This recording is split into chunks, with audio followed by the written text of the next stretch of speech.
मेरे साथ JDU MLC और वरिष्ठ प्रवक्ता नीरज कुमार मौजूद हैं बातचीत करने के लिए। थोड़ी देर पहले आपने प्रेस कॉन्फ्रेंस किया है और आरोप लगाया है अपराध को लेकर के। ये पोस्टर्स क्या है और क्या कहना चाह रही है जेडीयू?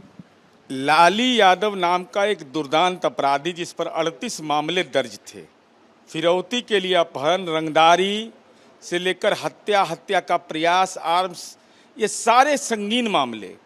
और उनकी दुखद हत्या हुई, एसआईटी का गठन हुआ है, लेकिन राजनीतिक मातमपुर्षी के लिए तेजस्वी यादव पूरे दल बल के साथ हेलीकॉप्टर से वहां गए। और लाली यादव, इनका समर्थक लाली यादव की पत्नी ने आरोप लगाया कि हमारे पति की हत्या जमीन के विवाद में साजिशकर्ता के रूप में ब्रजेश सिंह, जिनको लालू जी का संरक्षण प्राप्त है, शशिभूषण राय जो साहबुद्दीन, जो वहाँ दिवंगत सांसद रहे हैं, उनके परिवार जब इलेक्शन लड़ते हैं तो उनके इलेक्शन एजेंट रहे हैं, तो वह भी आपसे जुड़ा हुआ। तो सवाल यह है कि क्या आप अपराध का सिंडिकेट राजनीति में चला रहे हैं? मरने वाला भी आपका, मारने वाला भी साजिशकर्ता मुझका नाम आ रहा है। तो ये राजनीतिक पनाहगार बना दिया है राष्ट्रीय जनता दल ने अपराध का अपनी पार्टी को। हत्या किसके समय में हुई है? अभी किसकी सरकार? नहीं, अभी हमारी सरकार है।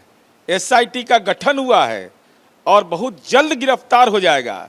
लेकिन राजनीतिक मातमपुर्षी के लिए आप गए थे तो उस केदार गुप्ता की पत्नी के घर क्यों नहीं गए, जिनके पति और बेटे की एक महीने के अंदर 2004 में आतंक राज में हत्या कर दी गई थी, पूरा परिवार पलायन कर गया था।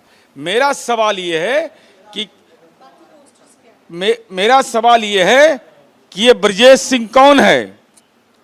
क्या आपसे जुड़ा हुआ है? क्या शशिभूषण राय आपसे जुड़ा हुआ है? अगर ये जुड़ा हुआ है तो राजनीतिक गुनाहगार कौन है? क्योंकि ये तीनों लोग आप ही से जुड़े हैं। मरने वाले लाली यादव भी, साजिशकर्ता शशिभूषण राय भी और ब्रजेश सिंह भी। इसका मतलब साफ है कि राजनीति में अपराध का सिंडिकेट है राष्ट्रीय जनता दल। थोड़ी देर पहले, बल्कि बीते दिन, लालू प्रसाद यादव ने ट्वीट किया और भ्रष्टाचार को लेकर के आपकी सरकार पर सवाल उठाया। उन्होंने तमाम आर्टिकल्स न्यूज़पेपर के, चैनल्स के, वो जो है शेयर किया है। भ्रष्टाचार पर लगातार आपको, यानी जेडीयू और बीजेपी को महागठबंधन घेर रहा है। लालू जी घेरते हैं तो हमको बहुत जगहसाई लगता है कि जगहसाई लालू जी का हो रहा है। अरे आप तो कुल देवता हैं उसके, भ्रष्टाचार के। आपका पटना में शानदार महल बन रहा है तो जमीन कहाँ से जमीन लाए? अपने भाई का जमीन लिखवा लिया।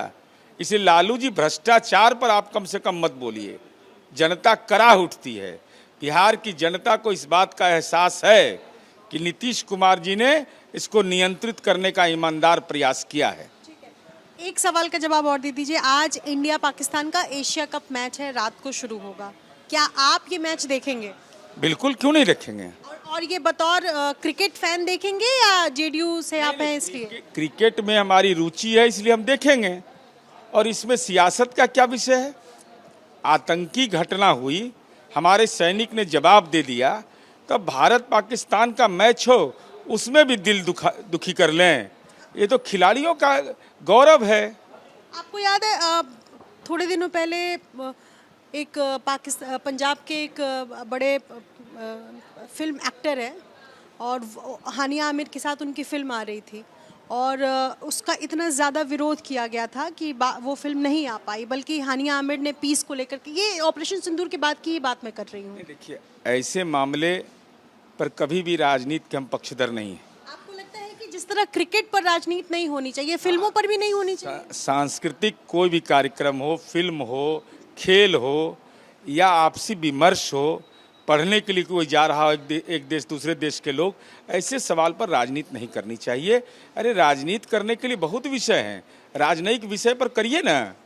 जी, पर जिन 26 परिवारों के लोग मारे गए, ऐशन्या सिंह कानपुर से हैं, उन्होंने भी इसका विरोध किया। उनके पति की हत्या हुई थी। इसमें हर व्यक्ति अपनी पीड़ा व्यक्त करेगा ना भाई। ऐसी घटनाओं में सांस्कृतिक कार्यक्रम में क्या मतलब इसका औचित्य है? हम सहमत हों या असहमत हों, इतिहास बदल नहीं जाएगा। जो है वो सच है। तो अब उसको आपको देखने का नज़रिया है। भगत सिंह को कोई आतंकवादी भी कह सकता है और भगत सिंह को देशभक्त भी कह सकता है। तो हम तो देशभक्त की जमात में मानते हैं कि तत्कालीन केंद्रीय असेंबली पर उन्होंने हमला किया भारत माँ को आज़ाद करने के लिए। कोई दूसरे नज़रिए से देखे तो उसका अधिकार है। कोई राष्ट्रपिता महात्मा गांधी के बारे में हम लोग समझते हैं कि राष्ट्रपिता हैं, अब कोई राष्ट्रपिता की आलोचना करे उसका नज़रिया है। हम अपने नज़रिए पर कायम रहेंगे। ऑपरेशन सिंदूर तक ठीक है, लेकिन अगर एंटरटेनमेंट की बात आती है, फिल्मों की बात आती है, क्रिकेट की बात आती है, तो मतलब हम एंटरटेन होते रहे उनके साथ। बिल्कुल, इसमें कोई भी देखिए, व्यक्ति को समझ खुद बनाना होता है। कोई हमको प्रभावित कर देगा यह तो उम्मीद ही नहीं करना चाहिए।